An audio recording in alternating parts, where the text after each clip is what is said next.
14 अगस्त सन 2005 की तारीख को लरनका शहर से हीलियोस एयरलाइंस की एक फ्लाइट 522 उड़ान भरती है।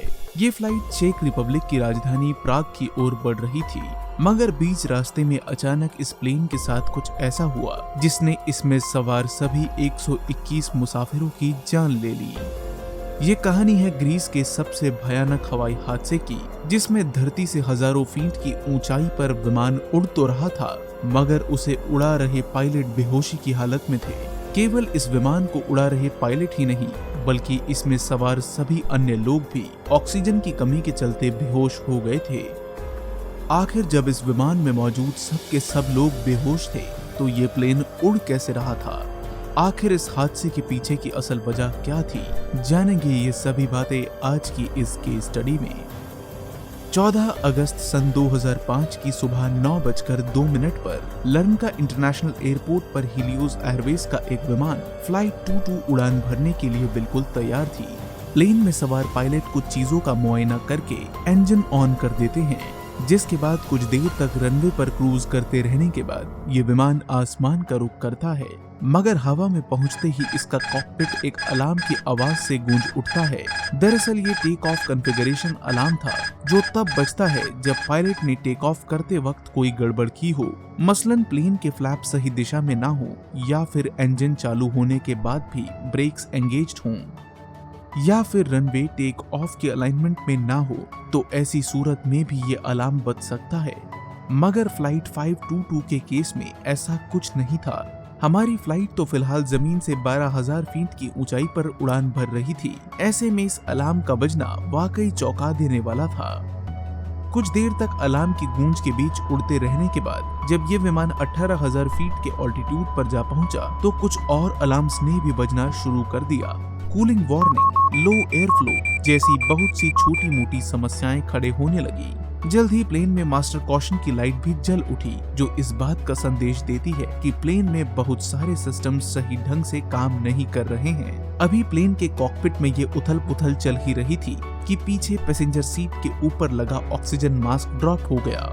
ये देख प्लेन को उड़ा रहे पायलट ये समझ गए कि इस विमान में कुछ तो गड़बड़ है। सब कुछ नॉर्मल होने के बावजूद भी इतनी सारी समस्याएं आना किसी अनहोनी घटना की ओर इशारा कर रहा था।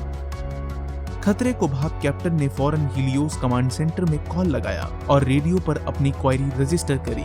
ये फ्लाइट 522 है, हम फिलहाल 18,000 फीट की ऊंचाई पर उड़ान भर रहे हैं। आसपास सब कुछ सामान्य होने के बावजूद भी प्लेन में बहुत सी दिक्कतें पेश आ रही हैं। दूसरी ओर से इस मैसेज को सुन रहा ऑपरेटिव फौरन कार्रवाई शुरू करता है। वो इस प्लेन के रिकॉर्ड चेक कर ये पता लगाता है कि अब से ठीक 15 घंटों पहले ये विमान मेंटेनेंस के लिए लाया गया था। ऐसे में वो फौरन मेंटेनेंस वाले लोगों से संपर्क साधने दौड़ता है।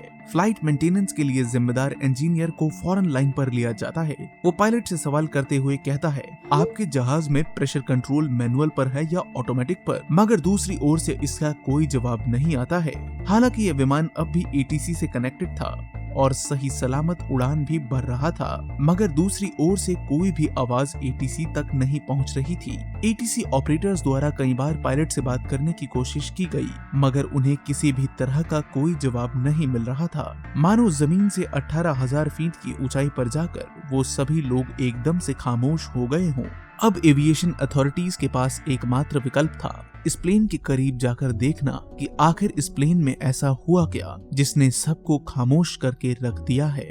फौरन 2 लड़ाकू विमानों ने नजदीकी एयरफोर्स बेस से उड़ान भरी और वो इस जहाज के पीछे निकल गए। अपनी गोली जैसी तेज रफ्तार के साथ आगे बढ़ते ये विमान जब फ्लाइट 522 के करीब पहुंचे, तो उन्होंने एक हैरान कर देने वाला नजारा देखा। इन लड़ाकू विमानों ने फ्लाइट 22 के बेहद करीब जाकर खिड़कियों से झांक कर देखा, तो पाया कि प्लेन में सवार हर एक शख्स बेहोश पड़ा है। चारों तरफ ऑक्सीजन मास्क लटके पड़े हैं। ये नजारा देख फाइटर पायलट्स ये समझ गए कि इस प्लेन में डिकम्प्रेशन हो चुका है, जिस कारण प्लेन का सारा प्रेशर निकलकर बाहर चला गया है और ऑक्सीजन की कमी होने के चलते लोग बेहोश हो गए हैं। हालांकि प्लेन ऑटो पायलट मोड पर होने के चलते अब भी सही सलामत ढंग से उड़ रहा है। ये नजारा देख रहे फाइटर पायलट्स पूरी तरह से सुन्न हो गए, क्योंकि वो बहुत अच्छे से समझते थे कि इसके बाद क्या होने वाला है। उन्हें अच्छी तरह से मालूम था कि ये प्लेन जल्द ही क्रैश हो जाएगा और वो चाहकर भी कुछ नहीं कर पाएंगे। उनके पास इस प्लेन को उड़ता देखने के सिवाय और कोई विकल्प नहीं था। मगर तभी उम्मीद की एक किरण चमकी। अचानक एक आदमी कॉकपिट में दाखिल हुआ। उस शख्स के कपड़े देखने से वह प्लेन का ही एक क्रू मेंबर लग रहा था। वो कॉकपिट में आया और उसने प्लेन की कंट्रोल संभालने की कोशिश की, मगर अफसोस वो ऐसा नहीं कर पाया। उसे प्लेन उड़ाने से संबंधित जानकारियां नहीं थी। वो प्लेन को कंट्रोल नहीं कर पाया और जल्द ही बेहोश होकर वहीं गिर गया। और इसी बीच इस प्लेन का बुरा वक्त शुरू हुआ। सबसे पहले इस प्लेन के दाहिनी इंजन में आग लगी, जिस कारण ये दाईं ओर मुड़ गया और तेजी से नीचे की ओर गिरने लगा। कुछ ही देर में प्लेन के दूसरे इंजन ने भी आग पकड़ ली। यह प्लेन बड़ी तेजी से अनियंत्रित होकर नीचे जमीन की ओर गिरने लगा और चंद मिनटों के इंतजार के बाद ये प्लेन एक घाटी से जा टकराया। पल भर में ही 121 जानों ने दम तोड़ दिया। कोई शोरगुल, ना कोई चीख पुकार और ना ही जान की भीख के लिए कोई प्रार्थना या अरदास। सब के सब लोग एक झटके में काल के ग्रास में समा गए। इस हादसे की जांच के बाद ये मालूम पड़ा कि अधिकतर लोग बेहोशी की हालत में ही जलकर मरे। कुछ लोग इस प्लेन के मलबे में दबकर मारे गए तो कईयों की लाश तक झुलस गई। सिविल एविएशन के इतिहास की बेहद दर्दनाक और भयानक घटनाओं में से एक है फ्लाइट 522 घोस्ट प्लेन के नाम से भी जाने जाने वाली ये घटना, क्योंकि इसमें मरने वाले सभी मुसाफिरों की जान बेहद खामोशी के बीच दर्दनाक ढंग से हुई थी।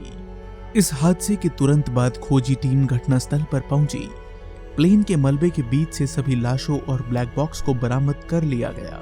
बता दें, किसी भी हवाई हादसे की वजह पता लगाने और उस घटना की तह तक जाने के लिए ब्लैक बॉक्स अहम भूमिका अदा करता है, क्योंकि इसमें CVR यानी कॉकपिट वॉइस रिकॉर्डर और FDR यानी फ्लाइट डेटा रिकॉर्डर जैसे तमाम अहम उपकरण मौजूद होते हैं, जो जांच के दौरान एक निर्णायक भूमिका अदा करते हैं। इस हादसे के बाद गठित की गई जांच कमेटी ने इसके ब्लैक बॉक्स की जांच की और उससे मिले सबूतों के आधार पर अपनी इन्वेस्टिगेशन रिपोर्ट तैयार की।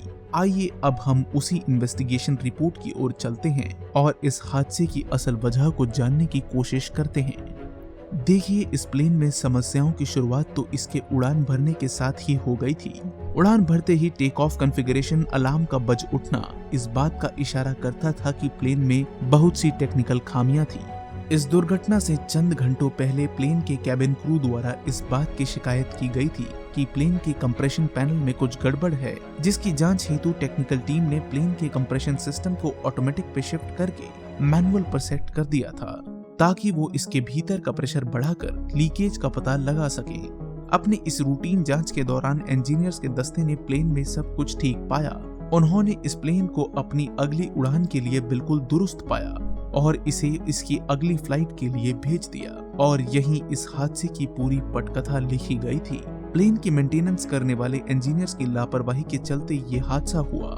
दरअसल प्रेशर चेक करने के बाद वो इंजीनियर्स प्रेशर नॉब को मैनुअल से ऑटो पर शिफ्ट करना ही भूल गए और आगे चलकर यही बात इस हादसे की मुख्य वजह बनी। टेक ऑफ के बाद जैसे ही प्लेन ने आसमान का रुख किया तो कैबिन में प्रेशर कम होने लगा, जिसके चलते पायलट समेत सभी यात्री बेहोश हो गए।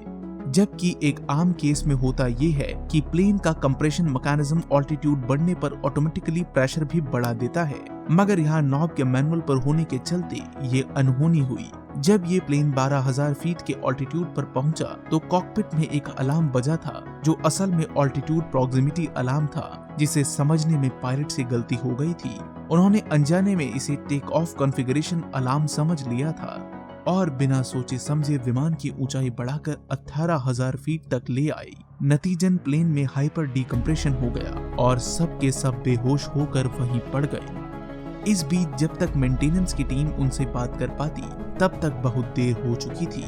इंजीनियर ने जब पायलट से पूछा कि फ्लाइट का कंप्रेशन सिस्टम मैनुअल पर है या ऑटोमेटिक पर, तब तक बहुत देर हो चुकी थी। प्लेन का पायलट बेहोश होकर बेसुध पड़ा था। अगर ये एक इंस्ट्रक्शन पायलट सुनने के लिए होश में होते तो शायद ये भयानक हादसा होने से टाला जा सकता था, मगर अफसोस ऐसा नहीं हुआ और इस घटना में सभी 121 लोग मारे गए। तो दोस्तों, ये थी फ्लाइट 522 की दर्दनाक कहानी। अगर आपको हमारा काम पसंद आ रहा है तो हमारे चैनल को जरूर सब्सक्राइब करें। धन्यवाद।